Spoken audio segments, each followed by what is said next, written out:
Forward.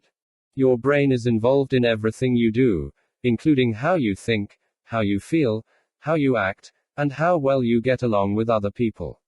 It's the organ of personality, character, intelligence, and every decision you make. From my brain imaging work with tens of thousands of patients worldwide over the past 20 years, it is very clear to me that when your brain works right, you work right, and when your brain is troubled, you are much more likely to have trouble in your life. With a healthier brain, you are happier, physically healthier, wealthier, wiser, and just make better decisions, which helps you be more successful and live longer. When the brain is not healthy for whatever reason, such as a head injury or past emotional trauma, people are sadder, sicker, poorer, less wise, and less successful. It is easy to understand how trauma can hurt the brain, but researchers have also seen how negative thinking and bad programming from our past can also affect it. For example, I grew up with an older brother who was intent on shoving me around. The constant tension and fear I felt then led to a higher level of anxiety, anxious thinking patterns, and always being on guard, never knowing when something bad was about to happen. This fear caused long-term overactivity in my brain's fear centers, until I was able to work through it later on in life. In Breaking the Habit of Being Yourself, my colleague Dr. Joe Dispenza is your guide to optimize both the hardware and software of your brain to help you reach a new state of mind.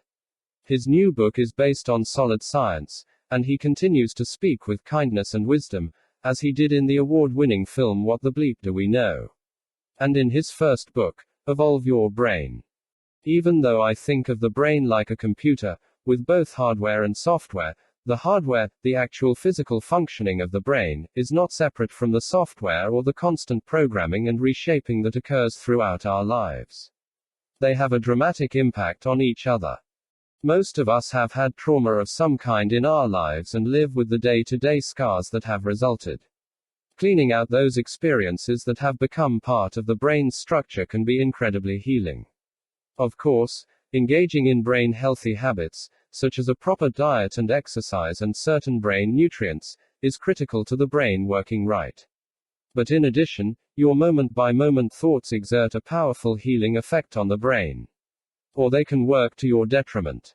The same is true for past experiences that can become wired in the brain.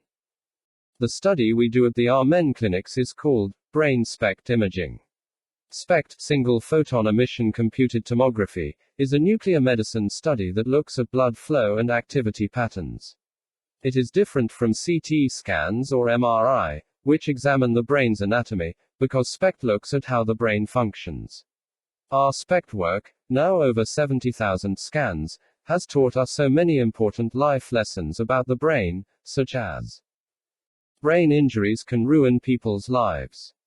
Alcohol is not a health food and often shows significant damage on SPECT scans.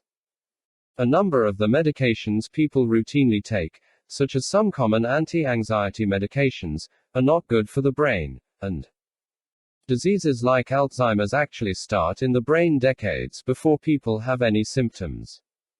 SPECT scans have also taught us that as a society, we need to have much more love and respect for the brain, and that allowing children to play contact sports, like football and hockey, is not a smart idea.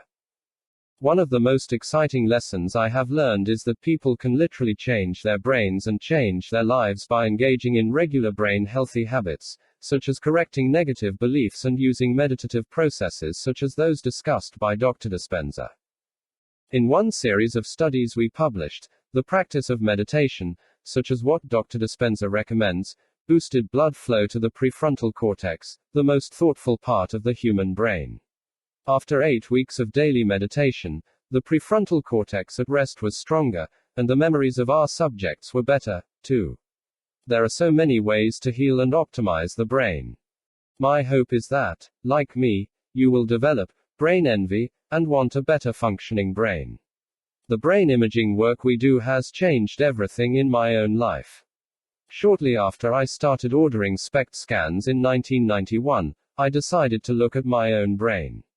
I was 37 years old. When I saw the toxic, bumpy appearance, I knew it was not healthy. All of my life I have been someone who rarely drank alcohol, never smoked, and never used an illegal drug. Then why did my brain look so bad? Before I really understood about brain health, I'd had many bad brain habits. I ate lots of fast food, drank diet soda like she was my best friend, often slept only 4 to 5 hours at night, and carried unexamined hurts from the past. I didn't exercise, felt chronically stressed, and carried an extra 30 pounds. What I didn't know was hurting me. And not just a little. My last scan looks healthier and much younger than it did 20 years earlier. My brain has literally aged backward. That's how changeable your brain is, too, when you make up your mind to take care of it properly. After seeing my original scan, I wanted my brain to be better. This book will help yours be better, too. I hope you enjoy reading it as much as I did. Daniel G. Amen, MD, author of Change Your Brain, Change Your Life.